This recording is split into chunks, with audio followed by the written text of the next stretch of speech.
Hello, welcome to Wilson's Barbecue. In this video, I'm going to be cooking this Brazilian brisket from John Davidson's on my fairly new 300 gallon offset smoker from Smoky Oak Barbecue. So I don't really have an angle for this video. It's not going to be a gimmicky video or anything like that. I just saw this brisket at a good price. I've never cooked a Brazilian brisket before. I haven't cooked a brisket on the 300 gallon for a YouTube video. So I thought I'd buy it, trim it up, season it up, cook it, maybe wrap it, maybe don't wrap it, see how it goes. So if you want to see a super detailed video on how I cook briskets, then you can click the link just here. Get it trimmed up, see how it's looking.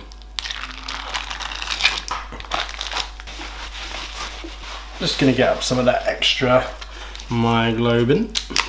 So in terms of the fat content, I'm obviously going to look at the flat, the underside. That's going to give you a good indication of how forgiving this piece of brisket is going to be. This is looking like a top end of choice, average to low end of prime, maybe average prime. This is looking pretty good actually. I'm pretty happy with how it's looking, bit of a weird shape. So I'm pretty much going to trim this up like I do with every brisket. If you want to see a video on how I trim brisket, you can click the link here.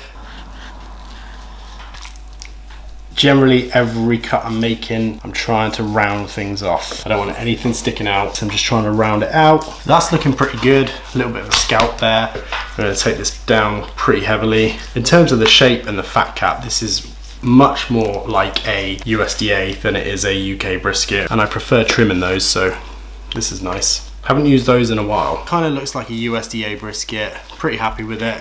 Curvy, nice and smooth.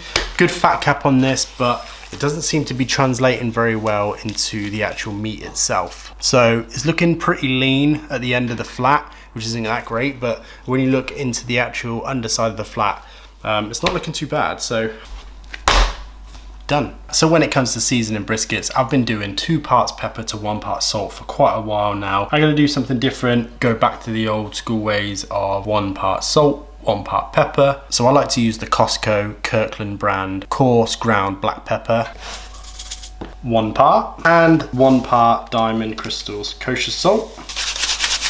And the reason why I use those 2 brands is because they mix really well in a shaker and they're pretty consistent in terms of granule size. This is from my beef rib video. Gonna go on pretty heavy. Make sure I keep that shaker moving.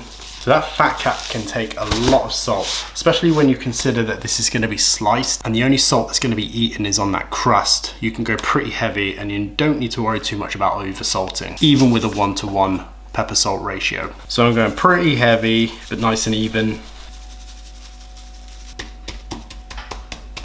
And there we go. So this is gonna go into the fridge overnight on a wire rack. There's gonna be a bit of a dry brine situation going on. The salt is gonna pull out some moisture. It's gonna get reabsorbed back into the brisket. So you don't need to worry about anything drying out or anything like that, but it is gonna help with establishing a nice dark bark early in your process. So if you are struggling with getting a real dark bark, a real black glossy bark, I would definitely recommend seasoning your brisket the night before, putting it into the fridge on a wire rack, letting it chill overnight.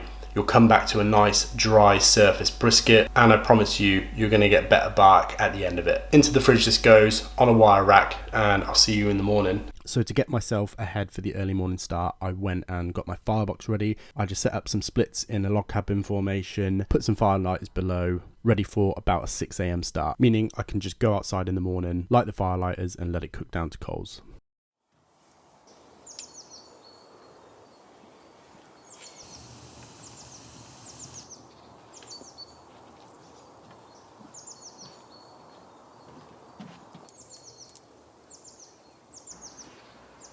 So I let the fire burn down into a nice coal bed for about an hour, and then I got this brisket on. I like to cook my briskets at around early 200s for the first hour, maybe hour and a half or so. That helped with building a good bark, got some good colour and some good smoke on the brisket. So we're running at about 250, about 3 hours in. And all I'm doing is using my finger just to check to make sure that nothing's getting too crispy. I know at 3 hours in, I'm not looking for anything to be too hard or crunchy. If it is, I'd spritz it. So I was pretty happy with how this was feeling and how it was looking. So I'll just shut it down for now and keep cooking.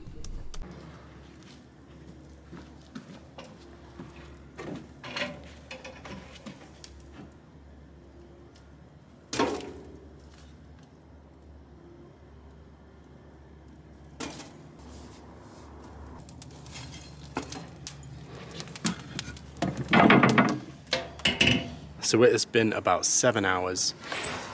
Bring this brisket over. So we're about 7 hours in on this brisket.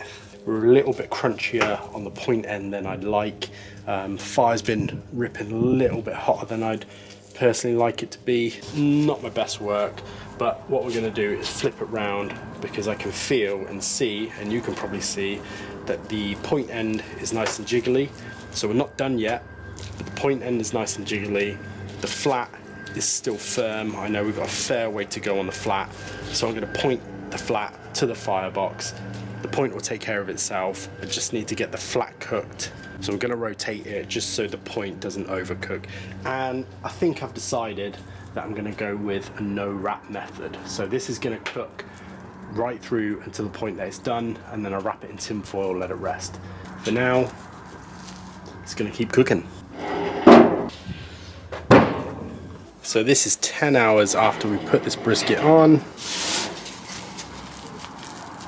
So I think that is done. Fat cap is rendered. Maybe we cooked a little bit too hot.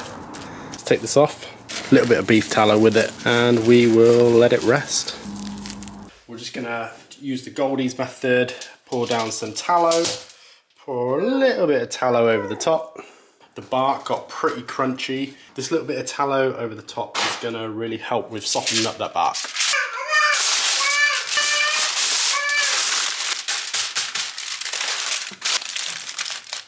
So this is just gonna chill here for maybe an hour or so. Really, I'm just looking for this thing to stop cooking. So maybe around 160, 150 Fahrenheit. It's gonna go into the warming oven, and then it will stay there as long as it needs to. So it's gonna go into the warming oven.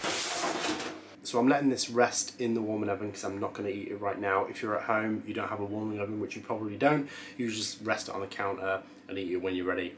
This is going to hold in there for the next hour or so until I'm ready to eat.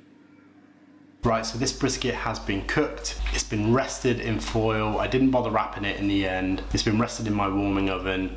Let's cut it open and see how it is. Completely unwrapped brisket all the way to the end. I did that mostly because I couldn't be bothered to wrap it. I'm gonna waste it.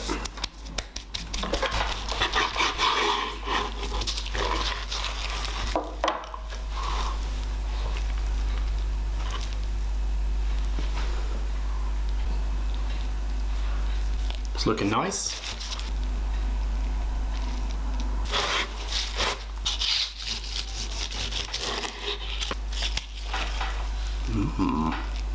Some real nice little burnt ends there. Sorry about the shadow.